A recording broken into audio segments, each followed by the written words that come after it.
Glória a Deus, glória a Deus.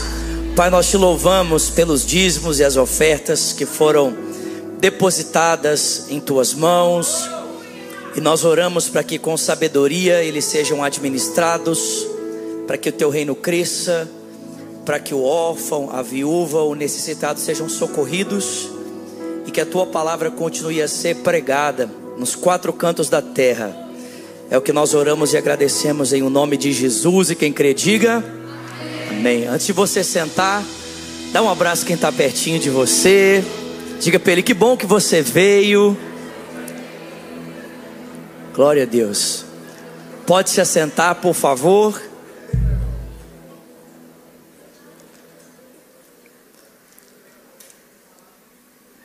Bom dia a todos, amém? Ainda não é meio-dia, então bom dia a todos, a graça e a paz do Senhor Jesus. Eu quero só me apresentar antes de nós compartilharmos a palavra de Jesus. Meu nome é Vinícius, eu tenho 40 anos, eu sei que não parece, gente pequena não envelhece, amém? Eu sou casado com a Virgínia, somos casados há 7 anos, sou pai da Valentina que está me assistindo agora. No primeiro culto a minha filha estava assistindo. Aí a hora que eu falei, sou o pai da Valentina, ela falou assim: mamãe, papai falou meu nome. Filha, papai te ama, daqui a pouco papai está em casa, tá bom? E somos uma família de 3 pessoas, moramos em Orlando e servimos hoje na Lagoinha de Orlando. Mas o que eu gosto de falar mais importante sobre mim é que eu sou lavado e remido no sangue de Jesus, amém? É um prazer poder estar aqui e compartilhar com você a palavra do Senhor. Abra comigo, por favor, a sua Bíblia em Gênesis capítulo 32.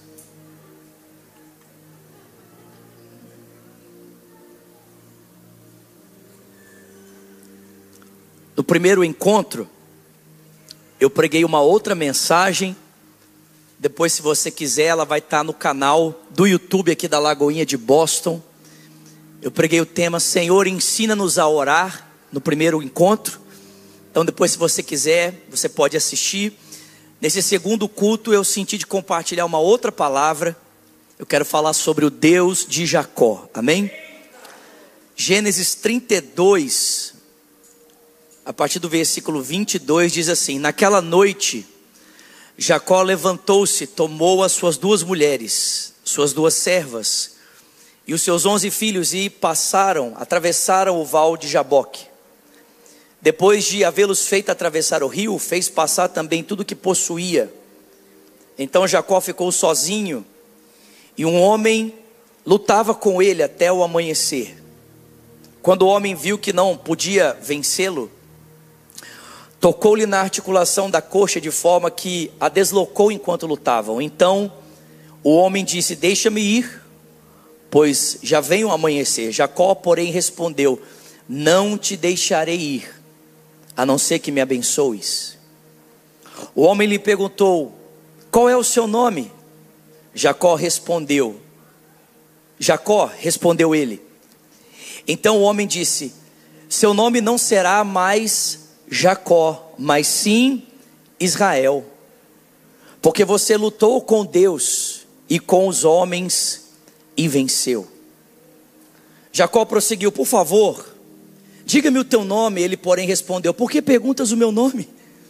Então ele o abençoou ali, e Jacó deu àquele lugar o nome de Peniel, pois ele disse: vi Deus face a face, todavia minha vida foi poupada. E quando o sol se levantou sobre ele, atravessou Peniel, mancando por causa da coxa. Por isso até o dia de hoje os israelitas não comem o músculo ligado à articulação do quadril, porque esse músculo de Jacó foi ferido. Senhor, essa é a sua palavra, nós queremos ouvir a tua voz. Nós te pedimos: dá-nos olhos para ver, dá-nos ouvidos para ouvir, e um coração sensível para receber cada palavra que o teu Espírito deseja falar ao nosso coração. Ó pregador desse dia, conceda-lhe graça, Senhor, para que no abrir da sua boca somente a palavra do Senhor seja ouvida e nenhuma outra. É o que nós te pedimos e agradecemos, em o nome de Jesus, amém. Eu não sei se você percebe, mas a cena que nós acabamos de ler, ela remonta muito como a história de Jacó começou. A Bíblia diz que Isaac havia se casado com uma jovem chamada Rebeca, e por 20 anos ele orou para que ela tivesse filhos, porque Rebeca era estéril. Então Isaac orou por 20 anos pedindo para que Deus abrisse a sua madre e ela pudesse ter filhos. E finalmente então, quando Deus responde a oração de Isaac, a Bíblia diz que Rebeca começa a perceber uma movimentação estranha no seu ventre. Lembre-se que nessa época não existia ultrassom, não existia uma maneira de ela perceber o que estava acontecendo. Ela percebia que tinha uma movimentação esquisita, havia mais movimento ali do que o esperado. E depois de 20 anos de oração, percebendo aquela movimentação no seu ventre, Rebeca fala com Deus: Deus, o que está acontecendo? Depois de 20 anos, o Senhor responde a oração, me permite ficar grávida, e agora isso? E Deus responde para ela: fica tranquila, o que está acontecendo é que tem 2 nações aí no seu ventre, e elas já estão em conflito, tentando buscar espaço. Mas quando essas nações surgirem, o filho mais velho servirá ao mais novo. E passado então os 9 meses, quando chega o momento do nascimento da criança, o primeiro filho a nascer, ele é peludo, ele é ruivo, os pelos vermelhos. E se alguém conhece aqui Star Wars, ele parecia o Chewbacca. Alguém sabe o que eu estou falando aqui? Ele parecia o Chewbacca, né? O Chewie. E aí a mãe olhou e falou: meu Deus, ele é peludo. É por isso que ele foi chamado Esaú. Esaú significa Chewbacca, desculpa, peludo. Peludo. Mas aí depois uma cena estranha aconteceu. Veio um segundo neném. E esse segundo neném nasceu agarrado nos pés do seu irmão. Então aquilo que já parecia esquisito ficou 2 vezes mais esquisito. Porque nasceu peludo e agora nasce um agarrado ao calcanhar. E ele é chamado de Jacó. Porque em hebraico a palavra calcanhar é Acab. E o nome Jacó é Jacob. Então a mãe fez um trocadilho. Chamou ele de como aquele que veio agarrado ao calcanhar, Jacó. Posteriormente o irmão vai chamar essa atitude de usurpação, de engano. Mas é assim que Jacó nasce. Jacó nasce como alguém que está tentando encontrar o seu espaço, como alguém que está tentando encontrar o seu lugar, agarrado aos pés do seu irmão. Mas não é interessante? É exatamente assim que ele está agora diante de Deus. Depois de lutar com Deus uma madrugada toda, como Jacó está? Sem forças, agarrado aos pés do anjo. É como se Deus tivesse levado Jacó aonde tudo começou. É como se Deus quisesse mostrar para ele que o verdadeiro espaço, a verdadeira identidade que ele tanto procurou pelos seus próprios méritos, só existia uma pessoa que poderia dar para ele. E essa pessoa é quem? Essa pessoa é Deus. Jacó está exatamente como tudo começou, agarrado aos pés de alguém, para tentar encontrar nos pés dessa pessoa o lugar que ele precisa e a identidade que ele tanto anseia. Não é à toa que a pergunta do anjo para Jacó é: qual é o seu nome? Porque a história de Jacó basicamente se baseia nessa busca por um lugar, ou na busca por uma identidade. Porque basicamente o lugar que nós pertencemos diz muito de quem nós estamos nos tornando. O nosso lugar fala da nossa identidade, a nossa identidade nos conecta aos nossos lugares. Só que Jacó foi tentando construir esse lugar, e foi tentando construir essa identidade pelos seus caminhos. Então, se a gente fosse dividir a história de Jacó em episódios, a história de Jacó pode ser dividida em 4 episódios. E o primeiro episódio se chamaria Jacó o Mentiroso. Por quê? Depois de crescerem, diz o texto bíblico que Esaú, diferente de Jacó, que era mais pacato, mais caseiro, era um homem do campo, um homem dado à caça. E eu não sei se alguém aqui já foi caçar, mas para você caçar tem todo um ritual, tem todo um preparo. Você não mata um servo, um animal selvagem, simplesmente se apresentando diante dele e dando um tiro de flecha ou usando uma lança. Você precisa preparar para apunhalar a sua caça. E a Bíblia diz que num dos dias dessa caçada, Esaú talvez já tinha passado muitos dias fora de casa para capturar a sua caça. A Bíblia diz que ele fazia isso porque o seu pai adorava comer do que ele preparava, desses pratos exóticos. Quando ele volta para casa, diz a história que ele está exausto, ele está sem forças, ele está completamente drenado da sua energia e ele precisa se alimentar. E quando ele chega, por incrível que pareça, Jacó está preparando um ensopado, ou um guisado, uma carne assada, um ensopado junto com lentilhas. E aquilo cheira, vocês estão comigo? É quase meio-dia. Todo mundo sabe o que eu estou falando, amém, gente? É tipo quando você entra na churrascaria, aquele cheiro está impregnado. Dá um glória a Deus aí, aleluia. Amém?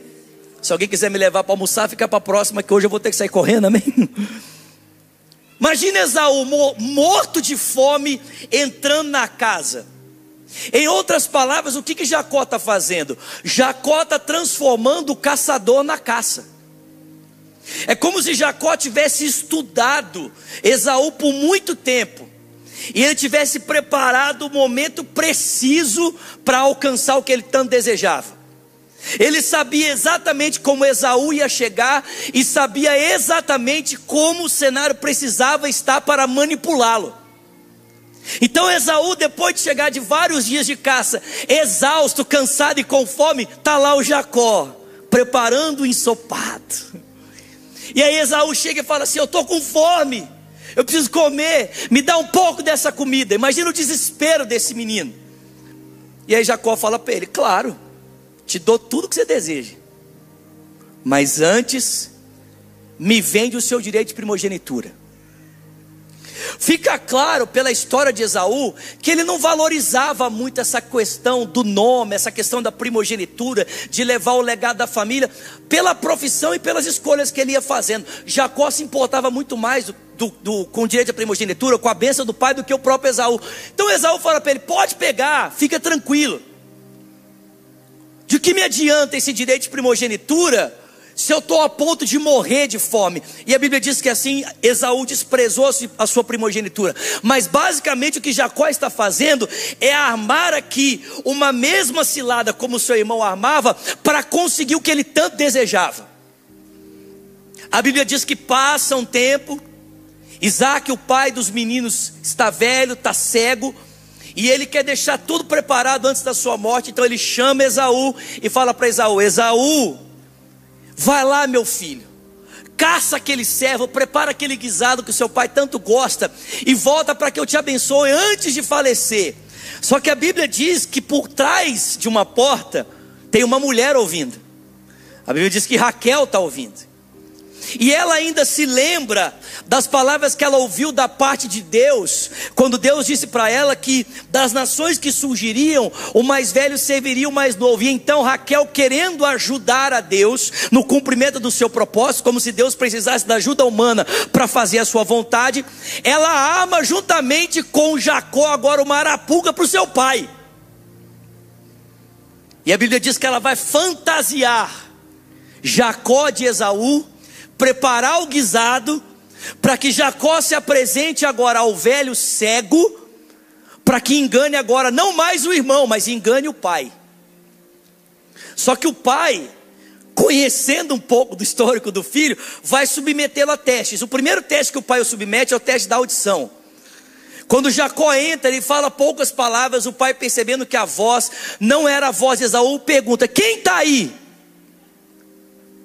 E aí Jacó vai responder: eu sou Esaú. É a primeira vez que nós vamos ver Jacó incorporar uma outra identidade para se sentir aceito em um lugar.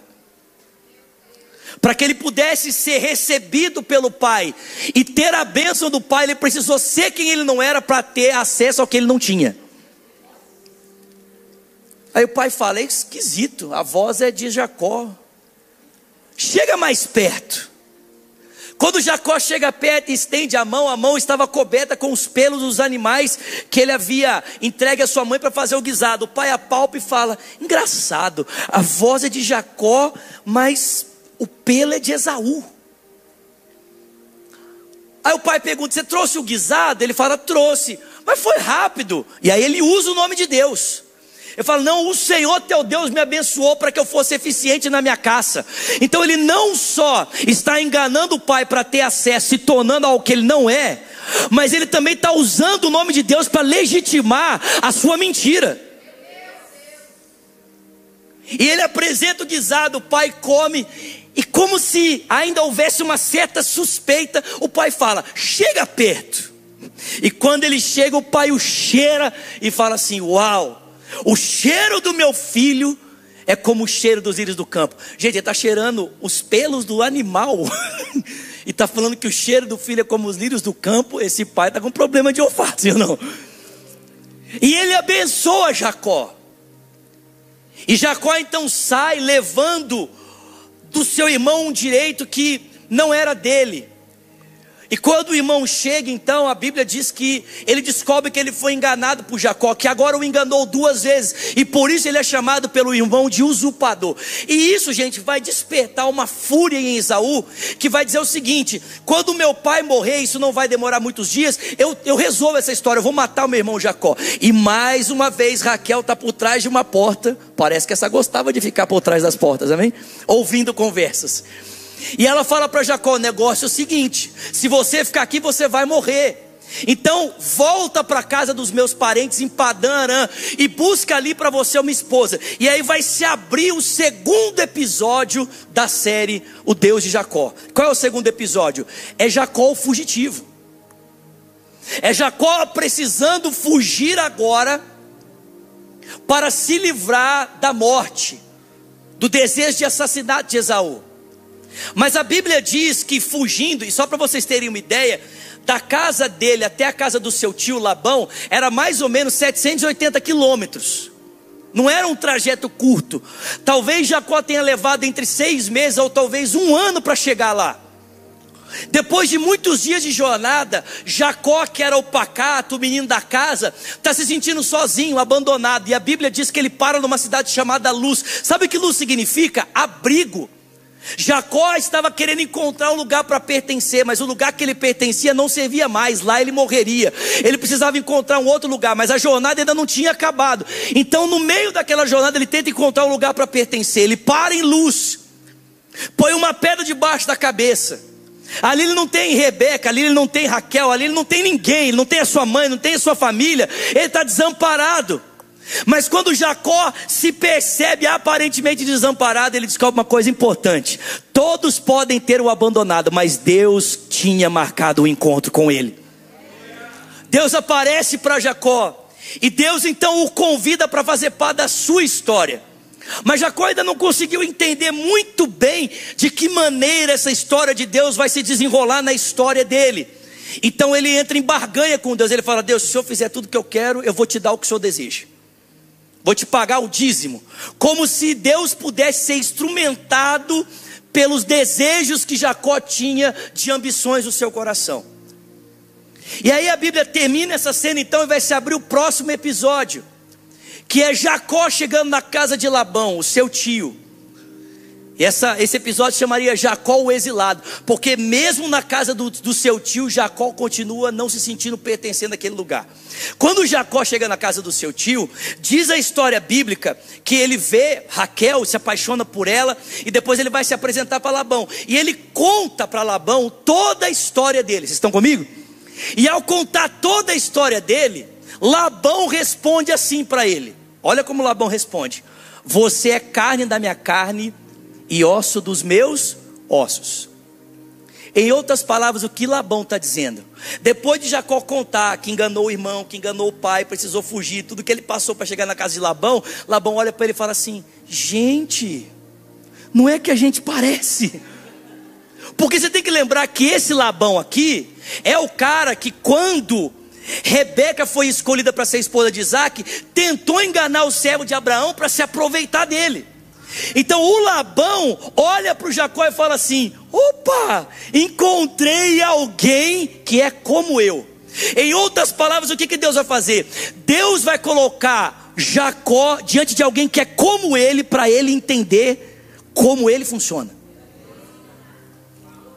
É um usurpador, um enganador diante de outro enganador, para os dois enganadores se entender. Vamos ver quem vai ser mais eficiente no ardil do engano. Só que tem um problema. O Jacó agora também está sendo caçado.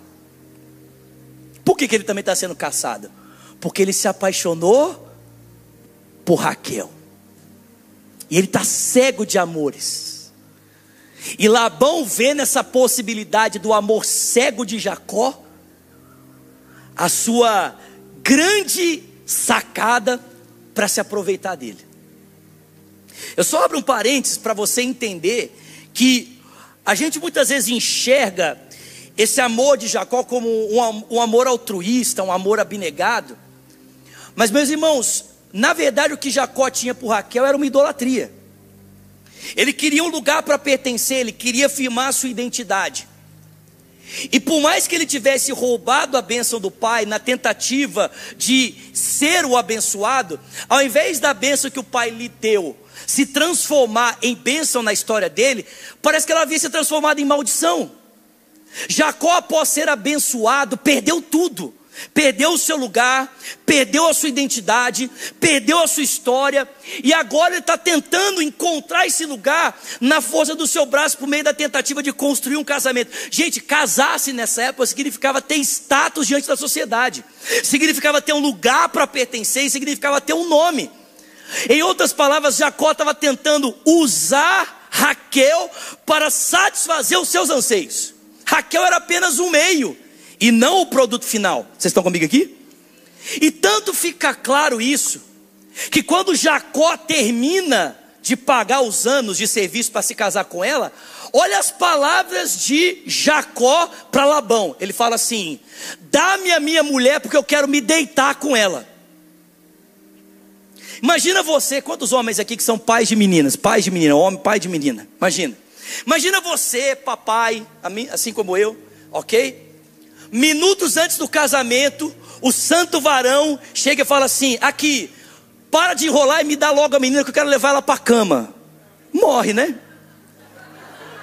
Morre, não morre? Morre ali na hora, né? Casamento cancelado, vamos promover o santo varão para a glória, amém? Foi isso que o Jacó fez com Labão. O Jacó falou para o Labão: aqui, já trabalhei tudo que eu tinha que trabalhar, agora meu filho, quero quebrar tudo. Só que o Labão falou assim: não, calma aí, tem todo um ritual aqui para esse negócio acontecer. São 7 dias de festa, e no primeiro dia nós temos que celebrar, né? E na cultura judaica, se você sabe, celebração envolve o quê? Cachaça, vinho. E o pessoal bebe para celebrar a alegria do casal. E segundo a tradição, a noiva era toda coberta. Por quê? Porque aquele primeiro olhar depois do casamento tinha que ser dado ao noivo. Então ela era literalmente toda coberta, tipo uma burca, para que o noivo, quando fosse desposá-la, ele tivesse o privilégio do primeiro olhar depois do casamento. Irmãos, vocês estão comigo? Depois de 2 dias de festa, depois de todos os pilé que Jacó tinha bebido, o que o Labão fez? Vestiu a filha mais velha, Lia, e a entregou no lugar de Raquel. Mas você percebe que foi exatamente o que Jacó e a sua mãe fizeram com o pai, que Labão agora está fazendo com ele? Da mesma forma que Jacó se fantasiou para enganar o pai, o que Labão fez com Lia? Fantasiou Lia, cobrindo ela para enganar agora o seu sobrinho. E a Bíblia diz que na manhã seguinte, quando Jacó acordou e olhou para o lado, ele falou assim: ah! Quem é você? Não é quem é esse, né? Quem é você? E aí Lia falou para ele: eu sou Lia. Ele falou: prazer, sou Jacó. Achei que tu era Raquel. E ele vai tirar satisfação com o sogro. E o sogro fala: não, aqui o hábito é diferente, santo varão. Tu trabalhou 7 para ter a primogênita, agora tem que trabalhar mais 7. E ele vai trabalhar 14 anos, que é quase um trabalho escravo, porque o preço máximo do dote de uma moça era 5 anos, ele trabalhou 7, com mais 7, 14, ou seja, no mínimo 4 anos de serviço extra. Quando ele termina e tem vários filhos, diz a história que ele fala: agora eu quero voltar para casa. Aí Labão fala: não, calma aí, peraí, não precisa ser assim, trabalha para mim mais um pouquinho, esse lugar é seu, fica aqui comigo. E a Bíblia vai dizer para mim e para você que Jacó trabalha ainda mais 6 anos. E nesses 6 anos Labão mudou o salário dele 10 vezes. Ou seja, Jacó podia ser bom para enganar, mas ele tinha encontrado com alguém que era melhor do que ele. O Labão era profissional. O cara era assim, o xerebequei. PhD na arte do engano. Só que a Bíblia diz que agora Jacó, sendo injustiçado, começa a receber então o favor de Deus. E mesmo Labão o passando para trás, o Senhor o abençoa e ele se torna muito rico. E quando chega no momento que ele não precisa mais do favor do seu sogro para viver, sabe o que ele faz? Ele foge. A Bíblia diz que com medo de contrariar o sogro para abandoná-lo, ele foge. E está Jacó mais uma vez iniciando um novo ciclo na base da fuga. Fugiu a primeira vez com medo do irmão, e agora está fugindo com medo do sogro. Mas Deus é tão misericordioso com Jacó, que quando o sogro o persegue com um exército para assassiná-lo, no meio do caminho Deus aparece para Labão e fala assim: se tu botar a mão nele, vai morrer. E aí Labão se apresenta a Jacó e fala para ele: não precisava ser assim, e vai aquela conversa, e Labão então o abençoa. Abro parênteses. E Labão agora é enganado, né? Porque a filha dele, Raquel, rouba um dos ídolos dele e esconde debaixo da cela dela. E ela não se levanta porque diz que está menstruada. Para onde Jacó precisa voltar? Precisa voltar para casa. Se passaram pelo menos 20 anos. Diz o relato bíblico que quando a fúria de Esaú acabasse, a sua mãe enviaria um recado para ele avisando: pode voltar, porque a fúria do seu irmão acabou. 20 anos haviam se passado e esse recado não tinha chegado. Só que depois de 20 anos convivendo com alguém como ele, Jacó percebeu que era melhor estar com um irmão irado do que alguém como ele. Era melhor voltar e lidar com um irmão irado do que conviver com alguém que se parecia com ele. Era mais fácil lidar com um irmão ressentido do que alguém que se parecia com ele, pelo amor de Deus. Só que a Bíblia diz que nessa volta para casa, quando ele chega numa bifurcação aonde o caminho para o encontro com o irmão e a volta para casa está diante dele, ele manda servos para irem até Esaú para saber como é que o coração de Esaú está. Vocês estão comigo, gente? E quando ele manda servos para irem até Esaú para ver como é que o coração de Esaú está, a Bíblia diz que Esaú já vinha vindo ao encontro dele com 400 homens. Imagina, você esperou 20 anos para ter uma resposta, 20 anos por uma notícia da mãe dizendo assim: pelo amor de Deus, volta para casa, seu irmão não está mais irado com você. Mas esses 20 anos se passou, a notícia não chegou, e agora você descobre que o Esaú está vindo ao seu encontro, mas não sozinho, tem 400 homens com ele. Sabe o que a Bíblia diz? Jacó tremeu de medo. Sabe o que ele fez? Foi se esconder. Ele foi fugir de novo. E na tentativa de alguma forma preservar a família, preservar as pessoas que ele tinha adquirido, a Bíblia diz que ele separa a sua família em vários bandos e ele fica sozinho. E para surpresa dele, naquela madrugada, o Senhor vem para lutar com Jacó. E basicamente essa luta de Jacó com Deus, gente, ela expressa a vida de Jacó, a vida de alguém que lutou a sua história toda para pertencer a um lugar e para ser alguém. Usou a mentira para isso, usou o engano para isso, usou pessoas para isso, tentou usar o status social para isso, usou o nome de Deus, usou tudo, e ainda assim ele não encontrou o seu lugar, e ainda assim ele não encontrou a sua identidade. Ele já foi chamado de Esaú, ele já foi chamado de um marido de Rebeca, ele já foi chamado de um homem bem sucedido, mas nada disso de fato corresponde a quem Jacó é, porque Jacó é Jacó. E a Bíblia diz que lutando com Deus naquela madrugada, quando o anjo do Senhor esgota as forças de Jacó, e ele está no chão, agarrado aos pés do anjo, impossibilitado de fazer qualquer coisa, o anjo fala para ele: me solta, o dia já está raiando. E ele fala para o anjo: eu não vou te soltar. Eu não vou te soltar se você não me abençoar. Qual é a pergunta do anjo para ele? Qual é o seu nome? E Jacó não pode falar para o anjo: eu sou Esaú. Jacó não pode falar para o anjo: eu sou o marido de Raquel. Jacó não pode falar para o anjo: eu sou um homem próspero. Ele tem que responder quem ele é. Porque Deus não se relaciona com personagens, Deus só se relaciona com pessoas. Do meio dessa confusão toda, Deus, por graça e misericórdia, está fazendo emergir na vida desse camarada a sua história. Mas se ele quer fazer parte da história de Deus, ele precisa de uma transformação profunda, ele precisa de uma espécie de novo nascimento. É por isso que a cena se parece com o seu nascimento, porque o último episódio, aparentemente aqui, que nós vamos retratar da história de Jacó, é o Jacó transformado. Mas para Jacó ser transformado, ele precisa reconhecer: quem é você?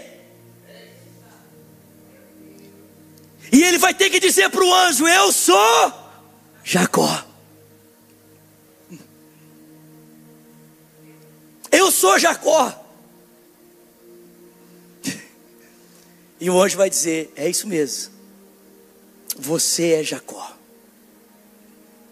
Você não é Esaú, você não é o marido de Raquel, você é Jacó. Mas eu não vou te chamar mais de Jacó, eu vou te chamar de Israel, de príncipe de Deus, porque você lutou com Deus e prevaleceu. Mas irmão, eu não sei se você entende, lutar com Deus e prevalecer não é vencer Deus, é ser vencido por Ele. Sabe, Deus te trouxe aqui nesse dia não é para te dar uma vitória, não, é para te derrotar. Deus quer derrotar você nesse dia. Ele quer deixar você largado no chão e impossibilitado, para que você entenda que a resposta que você tanto precisa e tanto tentou construir com as suas articulações não pode ser encontrada no poder da sua articulação, mas no poder daquele que pode transformar a sua história com apenas um único encontro. E não é difícil entender isso. É só a gente pensar. Imagina o Zulato, amém? 1,67 m, não tire nem 1 centímetro, amém, irmãos? No ringue, com o Tiagão. Fica de pé, Tiagão. Abre esse espaço para nós. Olha lá o Tiagão. Vem cá, Tiagão, vem cá. Vem cá, senta para, vem cá. Sobe aqui, vaso.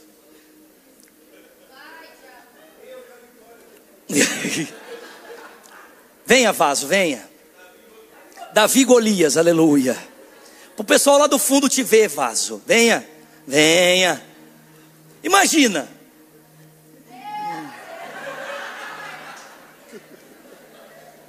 Quem venceria? Se falar que é ele, é injustiça, irmão. Imagina, num ringue, eu e Tiagão. Fica aí, vaso, não sai não. Quem venceria, irmãos? É óbvio que seria eu, amém? É óbvio que seria o Tiago.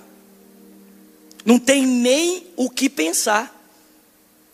Ainda vamos imaginar que o Tiago fosse um lutador profissional, faixa preta de jiu-jitsu, mestrado e pós-graduado em MMA. Qual é a minha chance? E aí, exemplo, nós estamos lutando aqui, ok? No final da luta, eu estou no chão, sem força, segurando o pé dele, falando assim: não te solto, eu vou vencer. Tiago está de pé, com força, e ainda me deslocou a coxa para garantir que eu não vou me levantar e continuar andando do mesmo jeito. Quem venceu? Meu irmão, é assim que a luta de Jacó termina.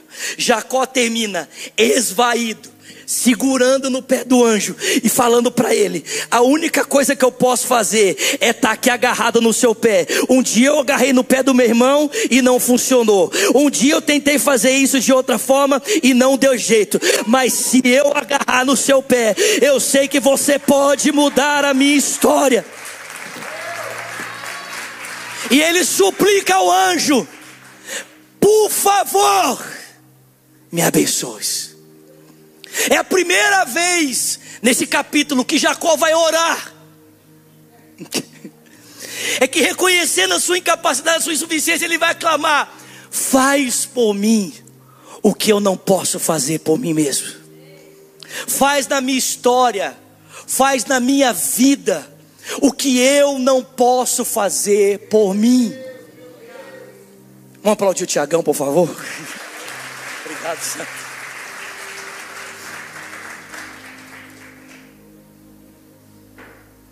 Por isso nós temos a mesma cena. Em outras palavras, irmãos, Jacó, vocês estão comigo aqui? Jacó queria viver a bênção de Deus, mas com um comportamento como um filho de serpente. Jacó queria ter a bênção de Deus, mas se parecendo com a cobra do jardim. Ele queria ser abençoado, mas ele precisava entender do que mais do que ser abençoado, ele precisava ser transformado. Quem se enrola nos pés, quem usa de astúcia e engano, meu irmão, é a serpente. É a serpente no jardim que é chamada de enganadora. É a serpente que se enrola. Mas Deus queria transformar aquele homem que mais parecia uma cobra com um filho, com um servo do Deus vivo e verdadeiro. Mas para isso ele precisava admitir: eu sou Jacó. Eu não sei qual é o caos que a sua vida se encontra. Eu não sei por quantos caminhos você está tentando vagar para encontrar um lugar para pertencer ou ser alguém. Eu sei que do meio desse caos todo da sua história, Deus pode fazer surgir um plano gracioso de transformação para a sua vida. E que Deus pode transformar todos os seus fracassos numa possibilidade da graça dele te alcançar e te resgatar. Mas para que isso aconteça, assim como Jacó, nesse dia você precisa admitir: eu sou Jacó. Não dá para ficar tentando dar desculpa para Deus. Não dá para ficar tentando justificar quem você é pela falha de comportamento dos outros. Deus não lida com personagens, Deus só lida com pessoas. E se nós queremos ser transformados por Ele, nós precisamos tirar as nossas máscaras. E nós precisamos dizer: eu sou Jacó. Mas é nesse momento que os olhos graciosos de Deus olham para nós e Ele nos diz: você é Jacó, mas você não vai se chamar mais Jacó. Você vai se chamar Israel, porque você lutou comigo e você prevaleceu. Jacó sabia que encontrar-se com Deus significava morte, amém, irmãos? Ficar vivo depois de encontrar-se com Deus face a face, só graça.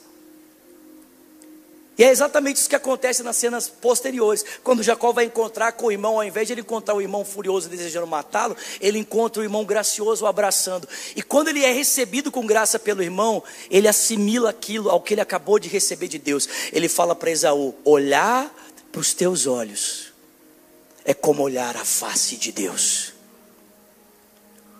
Ninguém pode ficar vivo depois de um encontro com Deus. A gente morre, mas a gente morre para surgir uma nova pessoa. A gente morre para ser resgatado, para que Deus nos levante e para que Deus faça surgir novos homens e novas mulheres para a glória do nome dele. Você pode ficar de pé no seu lugar, por favor?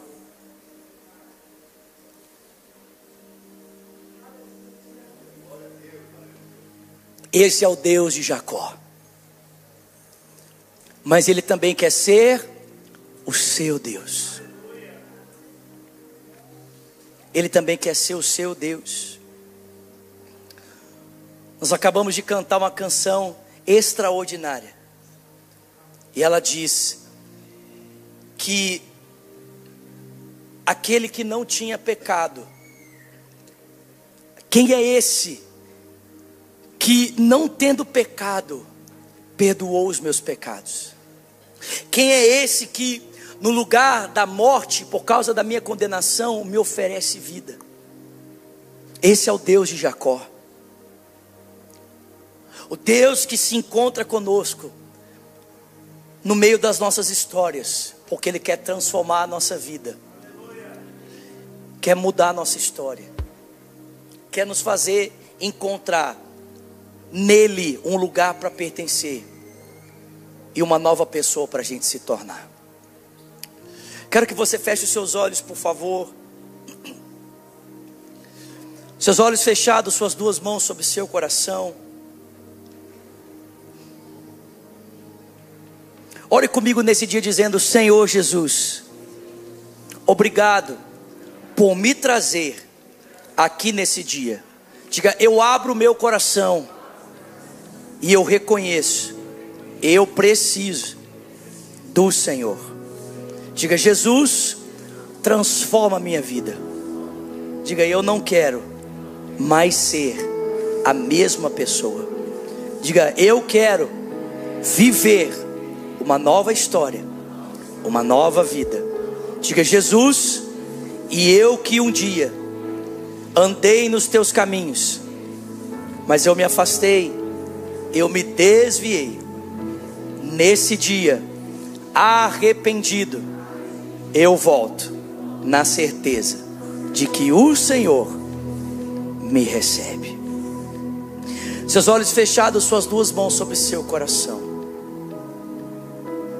Se você está aqui nesse dia, quem sabe pela internet, e você reconhece: eu preciso de Deus na minha vida.